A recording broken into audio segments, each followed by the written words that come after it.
And now to continue reading the little pamphlet by Hugo R.Fack, When Money Power, Suppressing Successful Money Reform, Prepared the Way for Hitler. The Boom of Swankirk.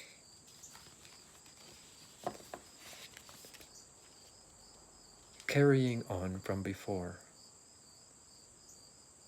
The issue of money by the government for services rendered for the performance of public works, roads, canals, dams, or other constructions cannot form the basis for the issue of money.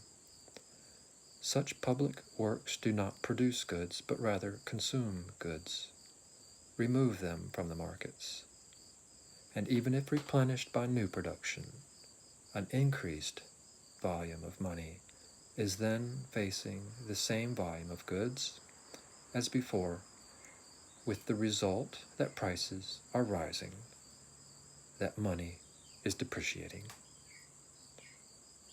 The law of money value. Only if production has been increased can and must new money be adequately issued in order to prevent an increase of money value, a fall of the prices of goods, which leads to economic depression. Increase of the volume of money in circulation without an adequate increase of goods causes goods to rise in price and depreciates money adequately, leading to rapid circulation of money and to stimulation of business. To avoid appreciation and depreciation of money's value or purchasing power, money must be matched with production. This will stabilize money's value. Goods on the markets are the only coverage for money. The gold standard. The stabilization of the gold price, as under the gold standard, ignores the relationship between the volume of goods on the market and the volume of money in circulation. The volume of money to be put into circulation is made dependent on the stock of gold.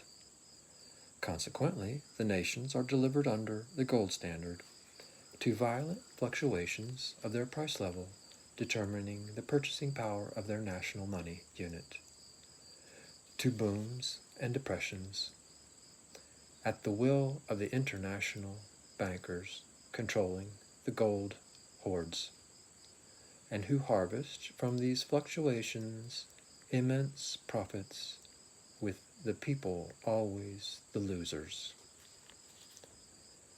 Traditional money without incentive to circulate. For a while, the rent mark kept its purchasing power stable, not because the government or Reichsbank had regulated or adopted its circulating volume to the volume of goods on the markets, but simply by omitting to print additional issues of it. However, without the incentive of rising prices, traditional hoardable money tends to circulate only slowly, to stagnate or come to a standstill altogether. Knowing that prices will not rise, money holders are not in a hurry to make purchases of things they do not vitally need or to invest. Why should they? Money does not get old or spoil when stored or held back. Therefore, purchases are postponed and business stagnates. Thus, without the incentive of rising prices, with traditional money, the market has always the tendency to fall. And this is all the more so as the holders of goods, in contrast to the holders of money, are always in a hurry to sell because their products are more or less perishable, get old actually, spoil as time goes on. Goods need maintenance, proper storage, causing continued expenses. Delay in their sale means loss to the holders of products. The producers and merchants, and so businessmen, stand under the inescapable urge of getting rid of their goods, if necessary, even by lowering their prices if they cannot sell promptly at the existing prices. This explains the natural tendency of all markets to fall, particularly with the ever-increasing production facilities, unless supported by an increasing volume of circulating money to counteract this tendency of falling prices, or, if enough new money is injected into the system, to call forth even a rising price level.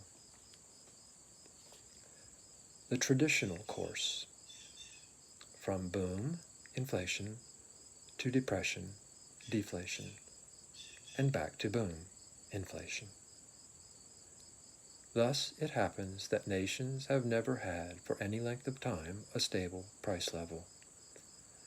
The alternative to inflation is deflation, and the alternative to deflation is inflation, but never stabilization.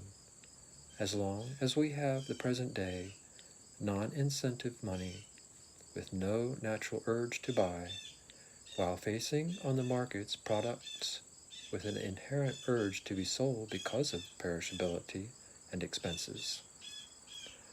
Only the pressure from an inflated volume drives money forward into circulation. To repeat, the alternative to inflation is deflation, and the alternative to deflation is inflation, but never stabilization, as long as we have the present day non-incentive money with no natural urge to buy while facing on the markets products with an inherent urge to be sold because of perishability and expenses. Only the pressure from an inflated volume drives money forward into circulation.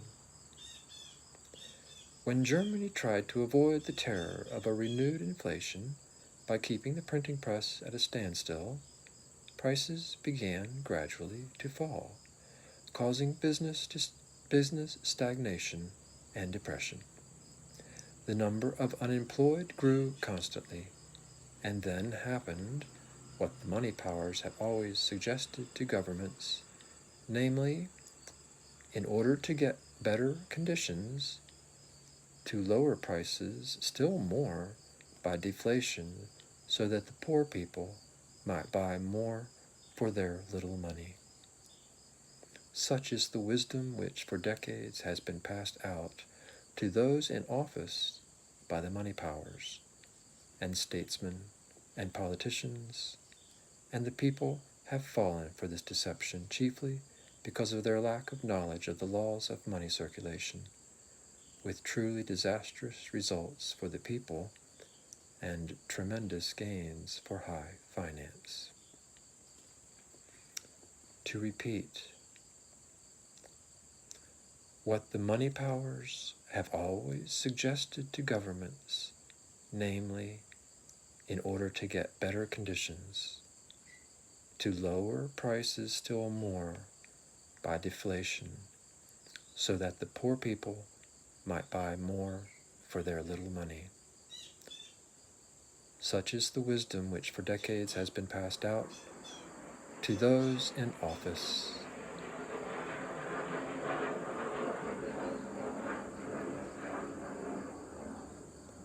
by the money powers and statesmen and politicians, and the people have fallen for this deception chiefly because of their lack of knowledge of the laws of money circulation. Deflation means depression. Thus, also the German Brüning government, which had also been partly responsible for the astronomical inflation, started now on its opposite course, a deflation. Money was drained from the economic system with the effect that people could get hold of less and less of it. Demand for goods diminished, and prices began to fall, according to the law of supply and demand. But with falling prices, business becomes risky, dangerous. Products may have to be sold below their cost price, which means clear loss for the merchant. Therefore, the stock of goods is kept as low as possible.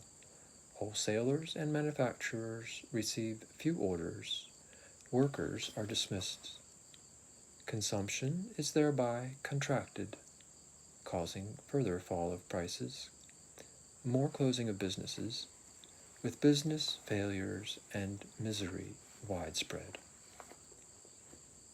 Deflations yield big crops to money power. So, in 1930, the German deflation chancellor, as Brüning was called, now professor of economics at a famous New England university, apparently to teach American students the secret of prosperity, had succeeded in bringing prices down and the economic life to a standstill, where high finance could purchase the savings of the productive masses, their homes, farms, businesses, factories, etc., at ridiculously low prices, and thereby shift the crop of the nation's industry and diligence to their pockets. But Brüning policies also resulted in millions of jobless. History teaches that times of depression, with their unemployment and misery, are times that produce bureaucracies and dictators who attempt to hold together by force nations that are tending towards economic disintegration. And now we get to the little story of Swankirk, a boom island in the worldwide depression. Such was the background against which the boom of Swankirk in Bavaria arose. It arose like a green island out of a sea of worldwide economic stagnation. The particular region which fate had selected for the demonstration of this miracle amazed the world still more.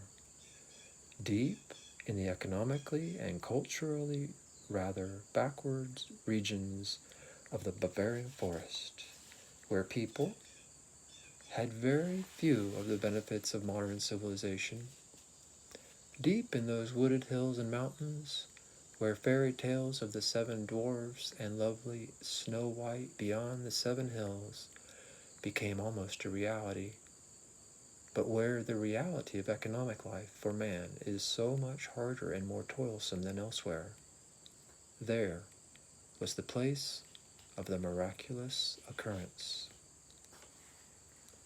Standstill. There was a coal mine in the district, but like the quarries in the neighborhood, it had to be closed down. In the forests reigned awful silence, where formerly the ringing sound of the axe and saw told the tale of homes being built. The tradesmen, like the rest of the workers, were idle, the peasants destitute, and the businessmen waiting in vain for customers. All economic life seemed to have come to a dead stop.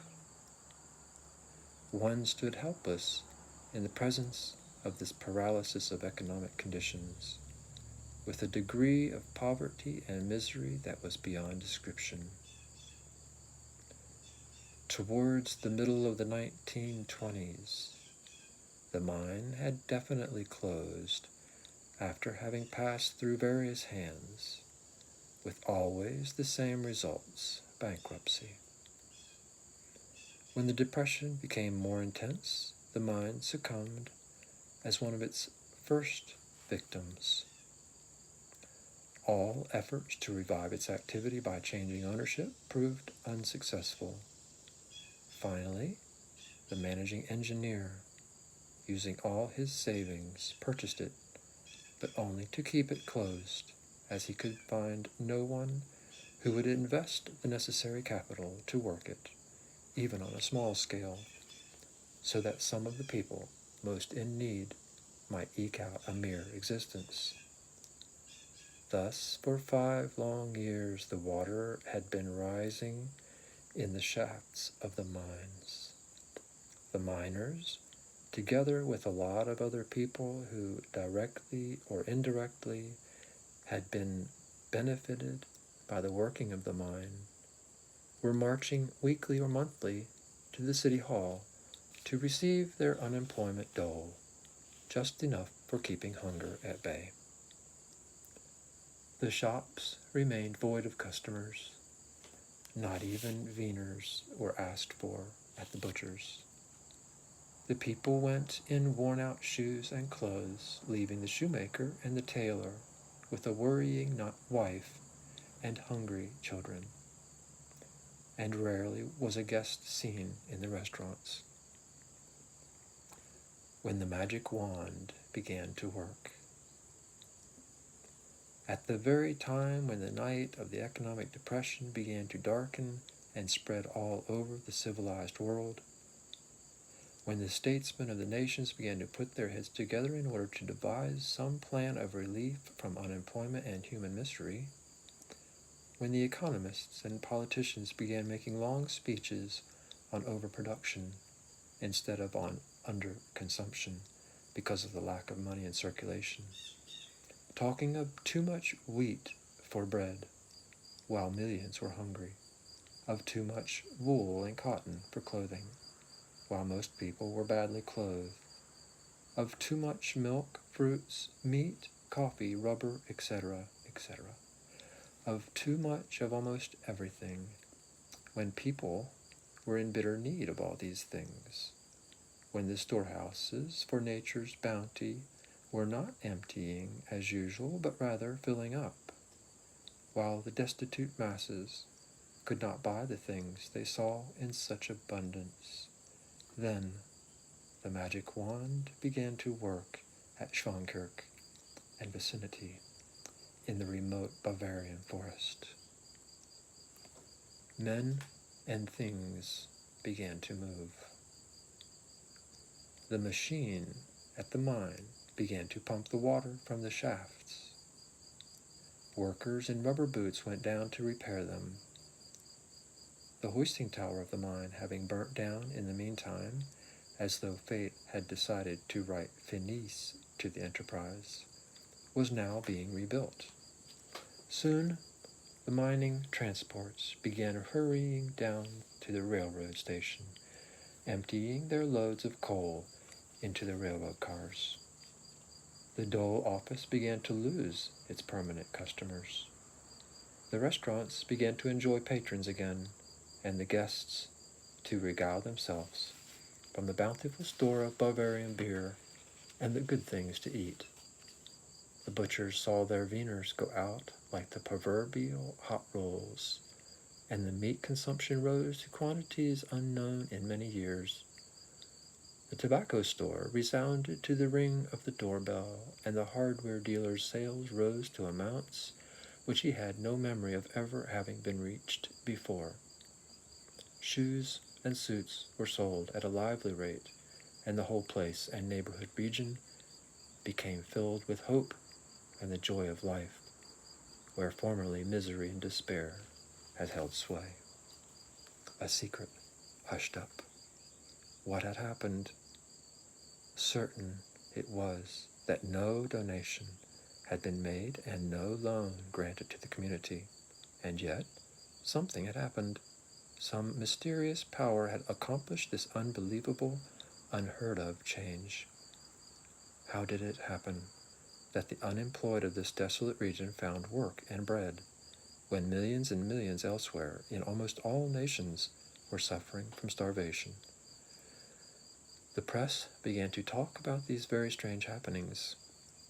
Reporters were sent and told the amazing story to the world, until a spell of silence was laid upon the press regarding the happenings of the region of Swankirk. To be continued.